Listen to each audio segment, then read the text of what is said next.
Welcome to Coleman Report Live. I'm Bob Coleman, and we're talking Main Street and the small business lenders who help it grow. Lance Sexton, good to see you. Good to be Delaney here. Sexton, good to see you. Fraud Friday, we got some interesting stories. And unfortunately, we're supposed to have John Winnick, but unfortunately, he's not here. So we'll get him on Monday. The reason why we want to have him, there's a great webinar that he is sponsoring on Tuesday. It's on our website. The content is amazing. It's about working out commercial real estate. He gets great speakers on this. It's, as I said, it's free. And this also is very useful for all of your conventional loans as well as your SBA loans. So it is, he's on top of it in terms of determining what is happening in that world. And it's not getting better, Lance.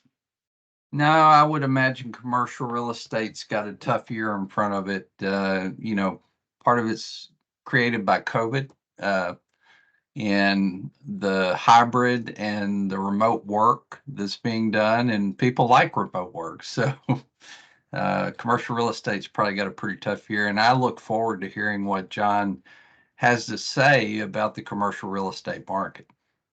I was talking to someone about at SBA office, they're having, and I'm not picking on SBA, they are no different than any other federal agency. They're having trouble getting people into the office. People are used to remote work. With the studies we've done in the past, say, hey, I'm just as productive, if not more productive, when I have my own little corner of the world in my house, and I can get my work done. Lance, one of the big problems in the commercial real estate space is we have balloon payments. And so loans are coming due, values have crashed because there's no, look, commercial real estate, the value is based on what? The income of the property. Well, when you have 20% vacancies, the value of the property's crashed. Therefore, the lenders can't substantiate renewing these 5-year loans. Lance, SBA is a little bit different because we are fully amortized. But do you see pressures in the SBA niche? Well, I think SBA, the real estate that's financed for SBA loans is fine because I had this explanation. I met with a university student yesterday who took a class from me who has gotten really interested in SBA lending. And I started explaining commercial real estate loans with SBA and how 51% of the property has to be occupied by small businesses being operated, or that by small businesses owned by the applicant. Right. Most SBA commercial real estate loans are related to an operating business. And as a result, as long as the operating business is in good shape, the commercial real estate will be in good shape as well. Do you see your delinquencies in that particular niche ticking upwards?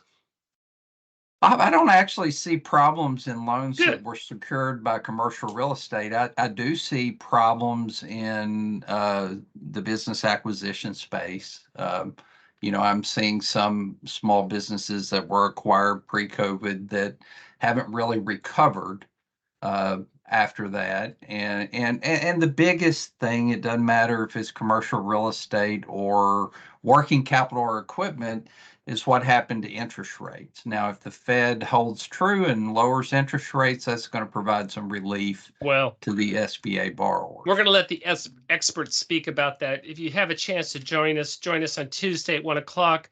We'll have a live stream. It'll also be replayed on YouTube. You can click on that. It's great content, and John does a great job with that. With that, Delaney, Fraud Friday. Last Friday, we were talking about Mr. Bretto, and that bumped a bunch of our other stories. You did great reporting this week in terms of documenting where the money went. And fortunately for Mr. Bretto, one of the reasons why the former SBA administrator pled guilty is those funds were transferred directly from the donors, in this case, WellMed's founder, Dr. Rapier, and went directly to pay off some of his personal credit cards, correct, Delaney? Yes, that would be true. Between him and his co-conspirator. But what do you have for us this week? What did Justin Dowie do? You could say this individual has a little bit of a criminal history, based on the 16 previous 16, okay, convictions. yeah, that is a little bit. Go ahead. Between 2020 and 2021, he was submitting false idol and PPP applications seeking $1 million in SBA funds. He only received 100,000, which is still quite a bit, using his name and stolen identities. He did not stop at just SBA relief programs because he also received 50,000 in fraudulent unemployment insurance benefits. Um, Additionally, he got in trouble with this charge because he was possessing firearms and ammunition, and of course, that's not allowed when you have a criminal history.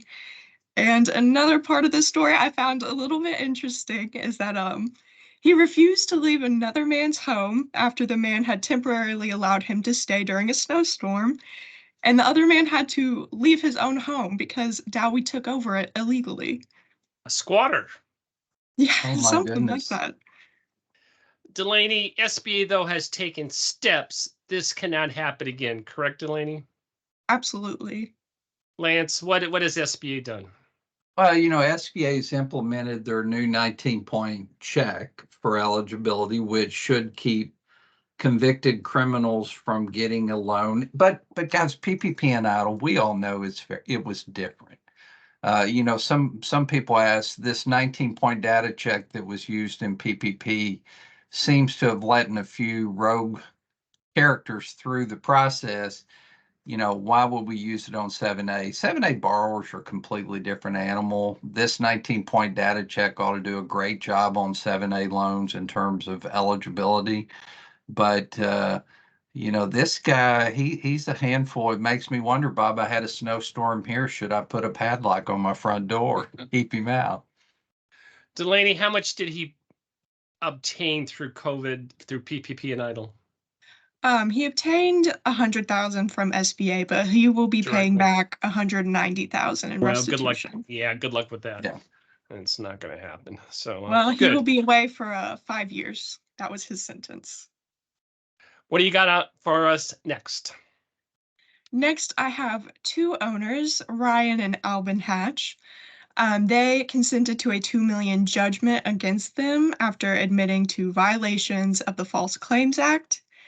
They also resolved some allegations, so this does not admit guilt, but there were allegations that they violated the Controlled Substance Act, the Anti-Kickback Statute, and obtained PPP loans. According to court. Go ahead. I'm sorry. Go ahead. So it looks like regarding forgiveness, they are being accused of obtaining $750,000 of PPP loans when they were not allowed to. Wow. Amongst their other charges, they were hiring vulnerable, compromised, and inexperienced medical staff and pressuring them to provide unnecessary and worthless healthcare, resulted in false claims being submitted, and they were also ordering a hungover and impaired practitioner to provide medical care to unsuspecting patients. They also allegedly, I believe this would still be allegedly, pressured practitioners to prescribe controlled substances and entered into an unlawful kickback scheme with a third-party laboratory. So they wrote a check and they got a get out of jail free card. Is that what we're saying, Delaney? I believe so. I believe so. It seems that they are in the clear now. Lance, in your liquidation and servicing travels, would this sign concern you when you do a site visit or you're driving by? Well, it would be greatly concerning when we do a site visit, especially if the person conducting the site visit found nobody inside the building. But yeah, this would be a great concern on, you have a loan that goes 60 days past due, you order the site visit like you're supposed to, and they show up in the buildings for sale or lease. Where did we get that picture, Delaney? Was that Google Earth or was that from another source? I found that from a different source. Oh, thank you, Anna. Yes, thank you. Yeah, you're welcome. I found that from a different source, but about this same story. Great. Go ahead. Go ahead, Delaney. That would be it for this story. I have one more though. Go ahead. So here we have three individuals who had hundreds of victims. They stole their identities and they opened financial accounts in order to receive and launder funds. This included SBA loans, unemployment benefits from 21 different states, and they ultimately caused a loss of at least $6 million in government funds. And they will rightfully be getting some prison time. The first individual received 4 years and 8 months. The second one received 4 years, and the third one received 2.5 years. And all of them will have to pay almost $2.5 million in restitution. Lance, are you seeing these instances of identity theft as a lender? Are you seeing more, the same, or less as as lenders are getting smarter? Yeah, lenders are doing a better job of checking. Now, again, PPP and EIDL, it was kind of a door that was open where bad characters figured out that they could get some federal government money by stealing identity, and they went on a spree. But in the regular SBA lending program and regular commercial lending, you don't see as much identity theft as you did in the pandemic loan programs. Right. What are you reporting about Mr. Bretto next week, Delaney? That's a great question. I believe I will be delving into the sentencing memorandums of both the government and Barretto's defense attorney. For those who weren't here last week, real quick, tell us a little bit about the sentencing memorandum. Oh, goodness. They created very different perspectives. Barretto's really showed how he was a very valuable member and made valuable contributions to the community, helped many, many people, and just made a mistake in this situation. But the government was not as accepting of this, stating that he took advantage of what should have supported underprivileged youths to fund his lifestyle. No, absolutely. As I recall, Delaney, it's a 78-page memorandum, obviously a lot of good character witnesses. Please repeat, what did the judge say to Hector? Now, this is not verbatim. I'm trying to think of it off the top of my head, but I remember he said it's hard to hand down this sentence and that they were poster children. Yeah, but yeah, they were doing a lot of good. It was one of those most difficult decisions. The defense attorney was asking for probation. The prosecutors wanted jail. Obviously, that high profile of a person, the amount of the loss, he did get jail. What was the sentence? A little over 2 years, Delaney? A little less. He received 20 months. Little less. Okay. Yeah. Well, very good. Well, we'll look forward to that. And what's interesting also is in that it goes into more detail about what exactly the fraud was. And this case bothers me. We all know Hector. He had a great reputation, and we hope that certainly the future, as I said last week, I believe in rehabilitation and future actions can make up for one bad choice. But you also have to balance that, Delaney and Lance. What he did was very, very egregious and very harmful to a lot of people. Well, I think he did a lot of good for the small business community and the small business lending community. And, I want to start off by saying that. But when you're in a position of high level responsibility, you should know better. Many of these cases like this, I look at, Bob, it's like you and I talk about loan officers who get involved in fraud and get a couple $100,000. And we're like, why would they do that? Because they're destroying their career, and their career's worth a whole lot more than the small amount they got. The same thing's true here. He is a high-level executive. He was well thought of throughout the United States. I mean, he was appointed administrator by George W. Bush. Confirmed by the Senate. Yeah, and he operates at a very high level, and you don't get confirmed as the administrator of SBA with a checkered past. So, he had operated up to that point with the highest level of integrity. He made a mistake. It was a significant mistake, and hopefully he can do his time and come back out and be a strong contributor to the small business community again. We all know characters who pretend at business, who play at business. He played at business. He was out there raising money. He was going for the unicorn type donations as opposed to doing work and doing a business. He was out there raising money and not doing the nuts and bolts of what it takes.